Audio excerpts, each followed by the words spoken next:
Et malgré ses charges de président de la République, il continue à donner des cours de mathématiques à l'université de Bonn. Oui, vous avez donc rappelé son investiture au stade de 20 000 places, contrairement à celui-ci qui compte 60 000 places. L'occasion également de rappeler que la relation entre la République centrafricaine et la République du Congo est caractérisée par une proximité géographique, historique et une diplomatie forte.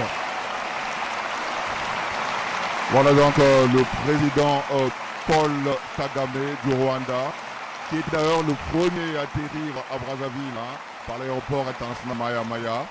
Il vient donc rehausser de par sa présence l'éclat de sa cérémonie, mais aussi témoigner de l'amitié du peuple rwandais au peuple congolais. Entre le Congo et le Rwanda, c'est une opération qui a été scellée en 1976 et qui a été dynamisée en 2010, et qui concerne plusieurs secteurs, notamment le secteur agricole, le secteur des mines, le secteur de l'industrie. Et Paul Kagame est arrivé pour la dernière fois au Congo en 2022. C'était donc à Oyo, au cours d'un séjour de 72 heures. Il a eu un tête-à-tête avec le président Denis Sassou Nguesso pour réaffirmer justement cette coopération dynamique entre le Congo et le Rwanda dans plusieurs secteurs. Et également ce pays est cité. Oui, Ben Opena, à propos de Paul Kagame, il faut retenir qu'il est président de la République depuis le 24 mars 2000, après avoir été vice-président et ministre de la Défense de 1994 à 2000. Il a été président de l'Union africaine de 2018 à 2019. Le Rwanda a une superficie de 26 338 km². Il a pour capitale Kigali. Sa population est estimée à 12 661 733 habitants. Superficie 480,7 km². Langue officielle Kinyarwanda et le français. Président en exercice de l'Union.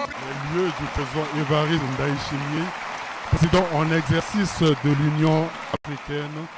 Il est président du Burundi. Et que peut-on retenir à propos du Burundi?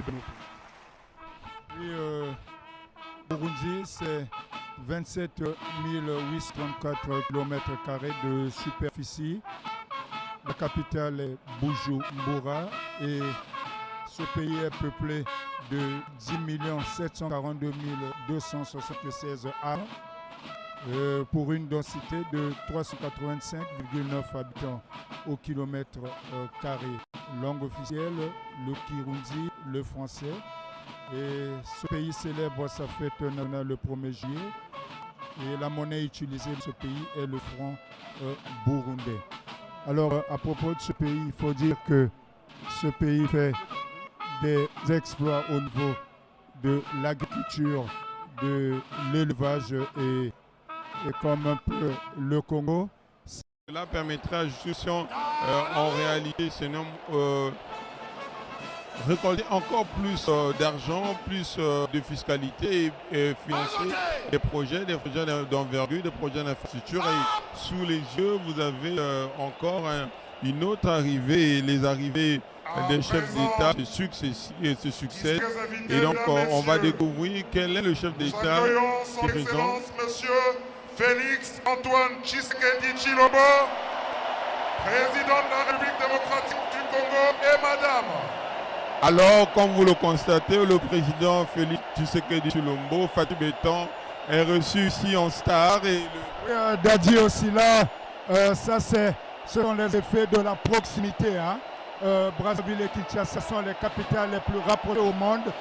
Et voyez que ça se reflète également ici. Il est bien normal de voir les Congolais saluer ici le président de la RDC, la République démocratique du Congo. La République démocratique du Congo et la République du Congo qui ont en partage à la fois et la culture, mais aussi l'histoire politique. Et là, nous voyons comment ici les Congolais sont en train d'applaudir, d'ovationner le premier des citoyens de la République démocratique du Congo, Aline Francisco Kabeka. C'est le symbole aussi de, on va dire, une amitié fraternelle partagée entre Brazzaville et Kinshasa. Amitié grâce à la dextérité diplomatique du président de la République, Denis Sassou Nguesso, grâce aussi à l'implication du président Félix Tshisekedi que nous voyons ici, accompagné de son épouse. Voilà les fouilles de la proximité qui se traduisent ici au stade de Kintélé par cette arrivée solennelle du président Antoine Félix Tshisekedi de la RDC, vous l'avez dit, hein. C'est grâce à cette proximité, car c'est là et rare au monde de voir deux capitales de deux pays être aussi proches comme Brazzaville et Kinshasa. Je pense que c'est réciproque également, puisque quand le président de la République va à Kinshasa, lors des célébrations là-bas, on voit comment il est accueilli par la population de la RDC en grande pompe et aussi en grande star, comme l'ont si bien fait les populations de Brazzaville, avec le président de la RDC accompagné de son épouse, justement, Madame Nyakirou Denise. Et on signale également qu'il y a eu il y a quelque temps un jeu entre les jeunes au niveau du net qui faisait des approximations entre le prénom du président de la République de la RDC, celui du Congo, avec leurs épouses Denis, et le président le président c'est Denis et la première dame de la RDC Denise, et le président de la RDC, son prénom Antoine, et notre première dame c'est Antoinette. Vous voyez, la proximité se sent un peu tout par le hasard de l'histoire. C'est à saluer en tout cas. On va dire jeu d'anagramme et Ben Opena a si bien fait de signaler l'effet peut-être de la proximité diplomatique. Les deux peuples se connaissent très bien, et pour ceux qui connaissent bien Brazzaville, Sikintélé, et là où nous sommes, en tout cas, vous avez une vue panoramique sur Kinshasa et c'est impeccable.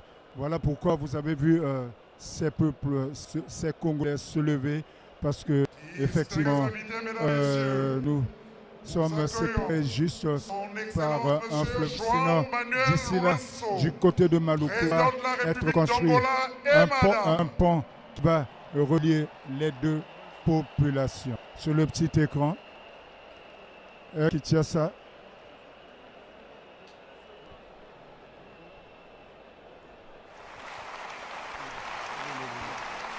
C'est l'arrivée ici du président angolais.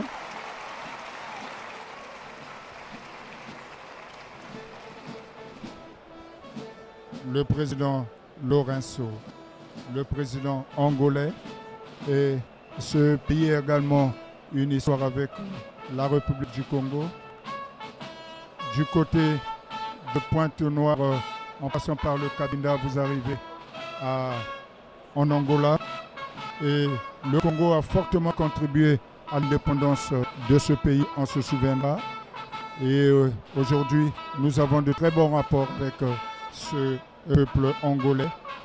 Ce pays qui s'étend sur une superficie de 1 246 700 km², avec pour capitale Luanda, et une population de 19 625 353, un peu plus que la population congolaise. Et la langue officielle là-bas, c'est le portugais. Et ce pays fête sa fête nationale, pour me rappeler, le 11 novembre. Il faut dire que l'Angola, c'est sur le plan économique un géant pétrolier. Il va être parmi les 5 pays producteurs de pétrole sur qui fonde sa richesse.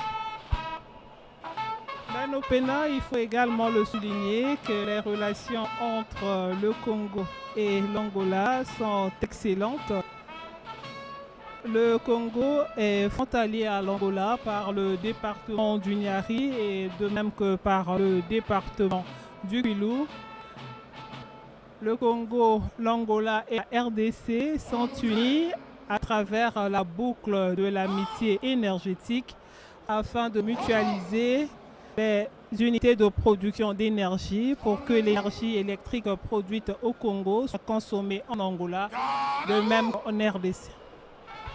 Oui, Nevi, vous évoquez ce problème relatif aux défis énergétiques qui concerne bien les pays de l'Afrique, parce que, voyez-vous, le potentiel africain est de 160 000 mégawatts et nous utilisons juste 53 000 mégawatts.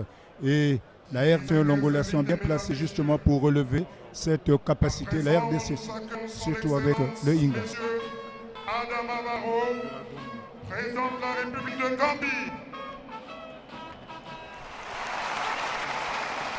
Le Congo entretient de bonnes relations non seulement avec les pays de la sous-région Afrique centrale, mais également avec les pays de l'Afrique de l'Ouest. La Gambie est un pays de l'Afrique de l'Ouest qui a 11 300 km² avec pour capitale Banjul. Sa population est estimée à 1 967 709. La densité de 174,1 habitants au kilomètre carré. La langue officielle est l'anglais. La fête nationale est célébrée le 18 février. La devise gambienne est le Dalasi avec pour indicatif téléphonique le 220. La pluralité des chefs d'État africains qui arrivent en ces lieux ne traduit qu'une seule chose: les bonnes relations entretenues entre ces États et notre pays, le Congo, dont la diplomatie ne cesse de rayonner au niveau international. Oui, Nevi, à propos du président gambien.